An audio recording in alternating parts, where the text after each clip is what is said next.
ভালোবাসি জ্যোৎস্নায় কাশ বনে ছুটতে, ছায়া ঘেরা মেঠো পথে ভালোবাসি হাঁটতে। দূর পাহাড়ের গায়ে গোধূলির আলো মেখে, কাছে ডাকে ধান ক্ষেত সবুজ দিগন্তে। তবুও কিছুই যেন ভালো যে লাগে না কেন, উদাসী পথের মাঝে মন পড়ে থাকে যেন। কোথায় রয়েছে ভাবি লুকিয়ে বিষাদ তবুও। ভালো লাগে ডিঙি নৌকায় চড়ে ভাসতে, প্রজাপতি বুনো হাঁস ভালো লাগে দেখতে।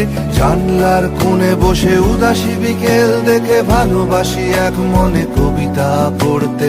তবুও কিছুই যেন ভালো যে লাগে না কেন, উদাসী পথের মাঝে মন পড়ে থাকে যেন। কোথায় রয়েছে ভাবি লুকিয়ে বিষাদ তবুও। যখন দেখি ওরা কাজ করে